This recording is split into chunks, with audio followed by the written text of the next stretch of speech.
Welcome friends. Welcome to my YouTube channel. आज हम बात करेंगे बहुत ही इनोवेटिव टॉपिक जो कि है ग्रीन वॉल ग्रीन रूफ के बारे में। तो ये बहुत ही यूनिक टॉपिक है। ये आपका जो टॉपिक है रिलेट करता है हमारे क्लाइमेट से, हमारे सस्टेनेबल आर्किटेक्चर से।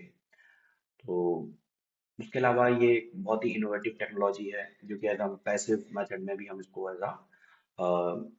पैसिव स्ट्रेटजीज में भी जो है उसको को समझ सकते हैं।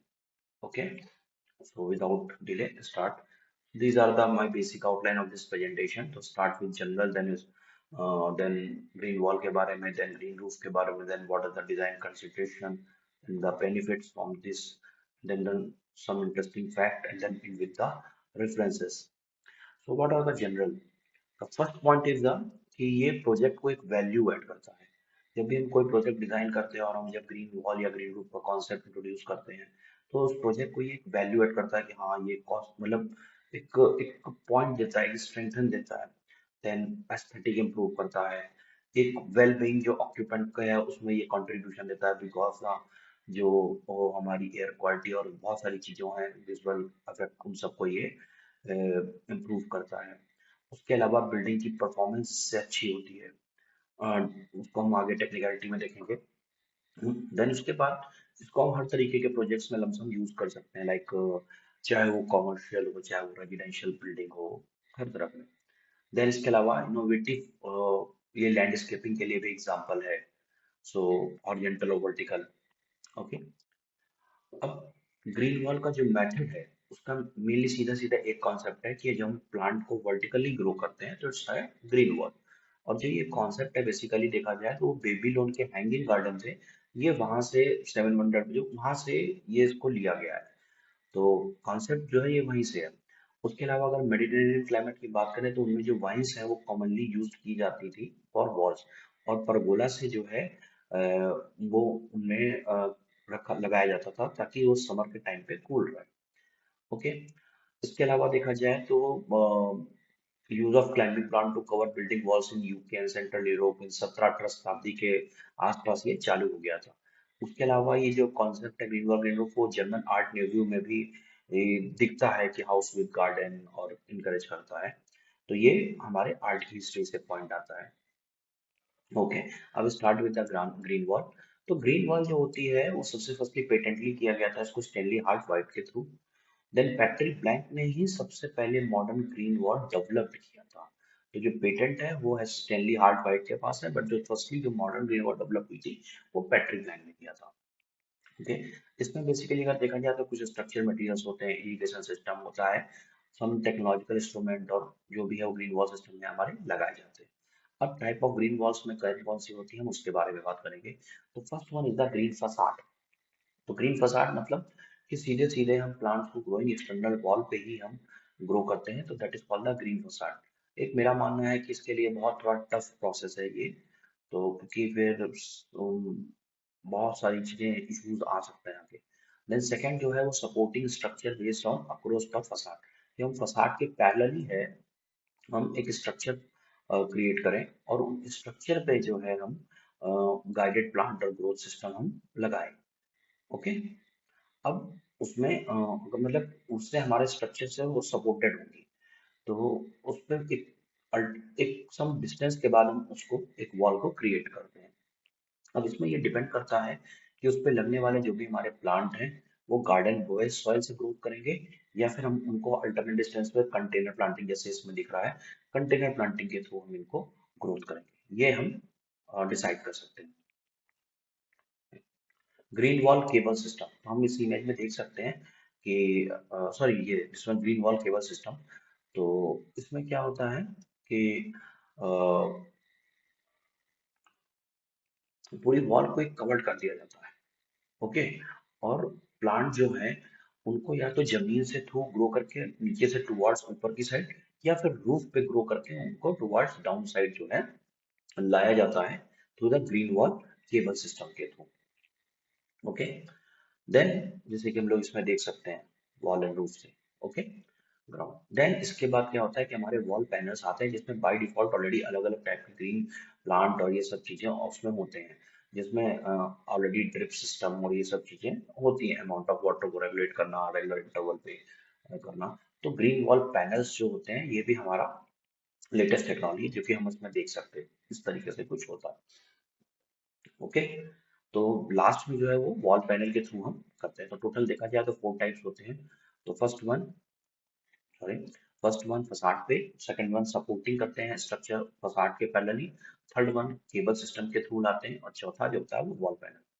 तो जब पैनल को इंस्टॉलेशन करते हैं तो एक बहुत ही ब्यूटीफुल और lush looking solid wall of green का अपीयरेंस देता है, जो कि हमारी अनअट्रैक्टिव वॉल या फिर जो ऐसी वॉल होती है उसको कवर करता है। जैसे इस फिगर में देख सकते हैं कि यही इमेज को जो है सॉरी यही बिल्डिंग को बाद में ये कवर किया गया है ग्रीन वॉल के थ्रू। सॉरी, तो green wall using cable system is easier to irrigate. तो ये दीज आर फ्यू पॉइंट्स। अगर इरिगेशन की बात करें तो जो केबल सिस्टम के थ्रू हम प्लांटिंग करते हैं उनको इरिगेशन करना आसान होता है comparatively to others. Green wall using panel system mature faster. तो लेकिन अगर आपको फास्टर ग्रोथ चाहिए और हर पैनल में इक्वली, तो उसके लिए आपको ग्रीन पैनल यूज करना इजी पड़ता है। ओके, अब ग्रीन वॉल वाली चीजें को हम कैसे कर सकते हैं? Vertical garden can be free standing और attach to the wall firstly. Then vertical can be install outdoor और इंडोर दोनों जगह पे एप्लीकेबल हो सकता है। Use as an block out of view, मतलब एक व्यू को ब्लॉक करने के लिए। और दूसरा सबसे चीज कि एक माइक्रो क्लाइमेट कूलर के कॉन्सेप्ट में ये क्रिएट करता है। ओके, ऑब्वियसली एक ही प्लांट है, वेजिटेशन है, तो टेम्परेचर को लो ही करेगा। ग्रीन वॉल में सबसे ज्यादा इंपॉर्टेंट क्या होता है कि चाहे वो प्लांट इंडोर या आउटडोर कहीं पे इंस्टॉल हो, जो प्लांट का सिलेक्शन है वो बहुत मैटर करता है, क्योंकि हमको वहाँ पे उसकी क्लाइमेटिक कंडीशन और कितनी लाइट अवेलेबिलिटी है उसके बेसिस पे करना होता है। जब हम इंटीरियर वॉल्स का करते हैं तो हमें इंडोर टेम्परेचर, ह्यूमिडिटी और लाइट इन तीनों का ध्यान रखना पड़ता है। सो प्लांट का जो सिलेक्शन है, एक एक्सपर्टीज चाहिए होती है इसके लिए हमको, और उस वॉल का एस्थेटिक मेंटेन करने के लिए उस तरीके से सिलेक्शन कि हाँ वो कैसा दिखेगा या कैसा वो वॉल लगेगी, तो ये मेंटेन करना जरूरी होता है। ओके, तो ग्रीन वॉल के साथ सबसे बड़ी चैलेंज है कि है एक जो इसके लिए एक ट्रेंड पर्सन रिक्वायर्ड होता है। कोई भी इसको ऐसा नहीं कि जस्ट ग्रो वर्टिकली कर दिया और हो गया। तो एक तरह से देखा जाए तो एक ये थोड़ा हाईली मेंटेनेंस एलिमेंट है ग्रीन वॉल्स। ओके, तो next is the green roof. तो अब हम लोग ग्रीन रूफ, जो कि हमारा नेक्स्ट टॉपिक है, वो देखते हैं। ग्रीन रूफ जो है एक लिविंग रूफ है building that partially completely covered with vegetation like grass, shrub. Basically building में दो एलिमेंट होते हैं, हॉरिजॉन्टली और वर्टिकली। तो वर्टिकली मैंने आपको ग्रीन वॉल के बारे में इंट्रोड्यूस किया। तो हॉरिजॉन्टली में भी हम लोग जब देखते हैं कि जो हमारा रूफल एलिमेंट है वो जनरली एक्सपोज होता है सन के एस्पेक्ट में। तो और दूसरा हमारे शहर एरिया की अगर हम बात करें तो सबसे कम हमको वेजिटेशन देखने को मिलता है जो अर्बन एरियाज में। तो एक उस कॉन्सेप्ट को भी ये थोड़ा सा हमारे लिए इजी करता है कि अगर हम ग्रीन रूफ का कॉन्सेप्ट इंट्रोड्यूस करते हैं। ओके, तो बेसिकली इसमें हमारे जो रूफ टॉप होता है उसके ऊपर हम vegetation like grass, shrubs, various types of trees जो है वो ग्रो करते हैं। ओके, तो जो ये प्लांट होते हैं इनको सुटेबल ग्रो करने के लिए मीडियम लाइक सॉइल चाहिए होता है। ऊपर से एक वाटर प्रूफिंग मेम्ब्रेन चाहिए होता है। वाटर प्रूफिंग क्यों चाहिए होता है? बिकॉज अगर वो रेगुलर वाटर के कॉन्सेप्ट में रहेंगे, आस्पेक्ट में रहेंगे, तो उसमें ये रीजन होता है कि वाटर से थ्रू हमारे स्ट्रक्चर में डैम्पनेस ना ट्रांसफर हो, इसलिए। ओके, सो इसके अलावा भी वेरियस टाइप की लेयर्स होती हैं, root barrier, drainage, irrigation system, depend upon type of green roof, यानी कि डिपेंड अपॉन कि आप कैसी ग्रीन रूफ लगा रहे हैं और कैसा आपका बजट है। इसकी जो बेसिक एनाटॉमी है ग्रीन रूफ की, उसमें सबसे पहली जो लेयर होती है that is called the plant layer. In the figure we see the first layer is the plant layer, जिसमें जिस लेयर पे हमारे प्लांट की वो थिकनेस जिसपे हमारे प्लांट और ये सब ग्रो करेंगे। ओके, देन सेकंड लेयर होता है ग्रोइंग मीडियम। तो जिस लेयर पे हमारी रूट्स होती हैं वो होगा। तीसरा लेयर होता है ड्रेनेज लेयर। ड्रेनेज लेयर मतलब जिसमें जो पानी है, जो एक्स्ट्रा पानी जाएगा वो फ्लो होकर के हमारा बाहर की तरफ ट्रांसफर हो सके, तो वो ड्रेनेज लेयर होगा। Fourth is the root barrier. Root barrier हमको क्यों रिक्वायर्ड है? Root barrier, waterproofing layer and type. Root barrier and waterproofing layer, तो हम इसको देखते हैं। तो फर्स्टली ड्रेनेज लेयर चाहिए। ड्रेनेज लेयर इसलिए चाहिए क्योंकि जो extra amount of the water है या रेनी सीजन के टाइम पे है तो वो पानी हमारा फ्लो कर सके। देन रूट बैरियर इसलिए चाहिए क्योंकि अगर इनकी रूट्स बहुत ज्यादा ग्रो करेंगी और उस स्ट्रक्चर के एलिमेंट को भी हार्म कर सकती है, तो इसलिए हमको एक लेयर चाहिए रूट बैरियर जिससे कि जो प्लांट और उनकी जो रूट्स हैं वो इसको पेनिट्रेट ना कर पाए। Then waterproofing layer. तो जो ड्रेनेज लेयर का जो एक्सेसिव पानी जो फिल्टर हो सकता है किसी तरीके से, वो आपके स्ट्रक्चर को हार्म ना करे, इसलिए हमको एक वाटर प्रूफिंग लेयर चाहिए। और देन आखिरी में जो हमको सबसे ज्यादा रिक्वायर्ड होती है, this one six layer, that is called the structure support group. Because हम लोग जो है किसी पर्टिकुलर हाइट पे एक एलिमेंट बना रहे हैं, तो हमको एक वो जो रूफ है वो इस तरीके की होनी चाहिए कि वो इतना लोड बियर कर सके। ओके, अब टाइप्स ऑफ ग्रीन रूफ की बात करते हैं। तो लोड की कैपेसिटी और वेजिटेशन के स्टाइल के बेसिस पे हम इनको तीन टाइप में बांट सकते हैं। तो लोड की कैपेसिटी का मतलब ये होता है कि हम हमारी अम, एक मतलब एक हम ये चाहते हैं कि हाँ उस पे हम ग्रीन रूफ काफी हैवी यूज करें, बट जो हमारी स्ट्रक्चर की जो कैपेबिलिटी है वो वही नहीं है, तो ऑब्वियसली है कि हम उस पर एप्लीकेबल नहीं कर सकते। तो इसमें क्या है, दोनों फैक्टर्स को हमको मैच कराना पड़ेगा कि स्ट्रक्चर स्टेबिलिटी कितनी है और हमारा क्या रिक्वायरमेंट है। तो उसके हिसाब से तीन पार्ट में बांटा गया है, एक्सटेंसिव, इंटेंसिव, और इन दोनों का हाइब्रिड यानी सेम विजुअल पे सेमी इंटेंसिव। तो हम देख सकते हैं एक्सटेंसिव जो है उसकी जो रेंज थिकनेस है जैसे 10 to 20 सेंटीमीटर ओनली, और जो वेट है वो 70 से 160 किलो पर मीटर स्क्वायर पे लोड पड़ता है। वेजिटेशन में हम ये सीडम और मोसेस कर सकते हैं, ग्रास हर्ब, और इसका जो मेंटेनेंस है वो लो रिक्वायर्ड है। तो सेमी इंटेंसिव थिकनेस बढ़ जाती है, वजन बढ़ जाता है। वेजिटेशन में हमको ऑप्शन मिल जाता है कि कुछ हम बुशेस झाड़ जो है, मतलब पहले हम खाली ग्रास एप्लीकेबल होता है, फिर हम ये बुशेस भी ये हम लगा सकते हैं। मेंटेनेंस जो है वो रिक्वायर्ड लो ही है।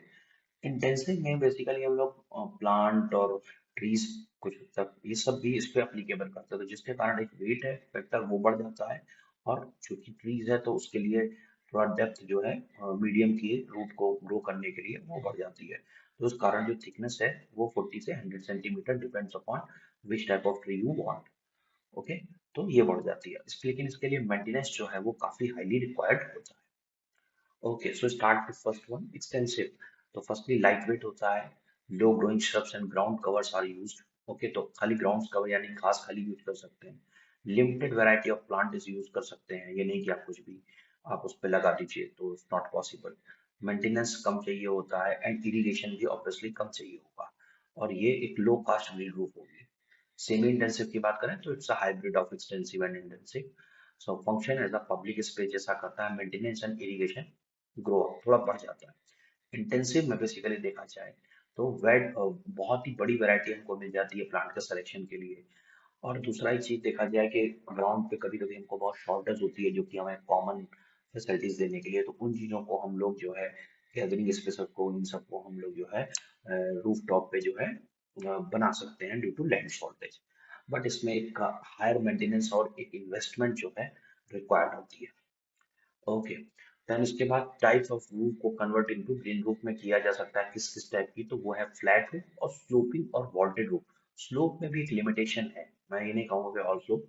तो आप ये फ्लोर पे देख सकते हैं कि किस तरीके से वॉल्टेड रूफ को इन्होंने ग्रीन रूफ में कन्वर्ट किया है। ओके, फिर इसके अलावा जेरीस्केप एक टाइप का लैंडस्केपिंग होता है, तो जिसमें हमको थोड़ा ड्राई टाइप का लैंडस्केप होता है, इसमें हम लोग को वाटर की रिक्वायरमेंट थोड़ी कम होती है, क्योंकि इसमें हम जो लेस वाटर वाले पेड़ होते हैं उनको यूज करते हैं, और जो बाकी अदर हमारे लैंड एलिमेंट होते हैं वो सॉइल की जगह थोड़े हार्ड, मतलब एक तरह के डिजर्ट वाले एलिमेंट्स होते हैं जेरीस्केपिंग में। तो हम इसको भी हम रूफ गार्डन में हम यूज कर सकते हैं। तो इसमें एक सबसे बड़ी चीज है कि जो मिनिमम मेंटेनेंस लगता है, और इरिगेशन जो है वो प्लांट रिक्वायरमेंट में वो बहुत कम है। तो अगर हमारे पास एक लिमिटेशन है कि इरिगेशन का सिस्टम बहुत अच्छा नहीं है या बहुत ज्यादा हम पानी नहीं वेस्ट करना चाहते, तो उस केसेस में जेरिस्कोपिक को एज अ ग्रीन रूफ के कॉन्सेप्ट में यूज कर सकते हैं। ओके, तो जब हम भी कोई चीज डिजाइन कर रहे होते हैं तो क्या ऐसे की पॉइंट्स हैं जो कि ग्रीन वॉल में हमें सोचने चाहिए, ग्रीन वॉल और ग्रीन रूफ में। तो जो फर्स्ट है सबसे स्ट्रक्चरल रिक्वायरमेंट, तो उतनी स्ट्रक्चर की कैपेसिटी होनी चाहिए कि जो ग्रीन रूफ के वेट को उसके लोड को वो बियर कर सके। देन इरिगेशन रिक्वायरमेंट, अब इसके बाद हमने सब कुछ कर दिया लेकिन हमारे पास वाटर के प्रॉपर फैसिलिटीज नहीं है जो कि प्रॉपर फ्लो हो जिससे वो हो सके। ओके, उन स्पीसीज को उतना अमाउंट ऑफ वाटर। इसके अलावा हमको उसी इरिगेशन में देखना होगा in the case of rain water और रिसाइकल्ड वाटर को भी हम लोग को समझना पड़ेगा कंपेरेटिवली।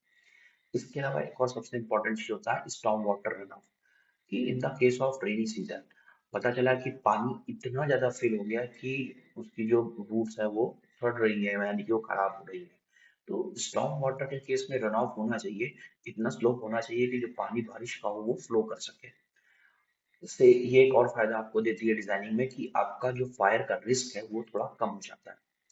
ठीक है, इसके अलावा प्लांट का जो सिलेक्शन है वो हमको बहुत अप्रोप्रिएट करना पड़ेगा according to the region, climate, depth जो हम चूज कर रहे हैं, लाइटिंग कितनी अवेलेबल है और लोड। तो ऑलरेडी वी डिस्कस कर लो। देन इसके अलावा इंटीग्रेटिव अप्रोच होनी चाहिए प्रोजेक्ट को, क्योंकि जनरली जब हमें डिजाइन करना है ग्रीन रूफ या ग्रीन वॉल, तो इसको एज अ प्रोजेक्ट टीम के टाइम पे डिजाइन स्टेज पे ही इसको फाइनल करना चाहिए। देन इसका एक मेंटेनेंस प्लान होना चाहिए। अगर इसकी सस्टेनेबिलिटी की बात करें तो इसमें लो एम्बाइडेड मटेरियल हमको यूज करने चाहिए, स्पेसिस जो है क्लाइमेट को अडॉप्ट कर सके ऐसी स्पेसिस लगानी चाहिए।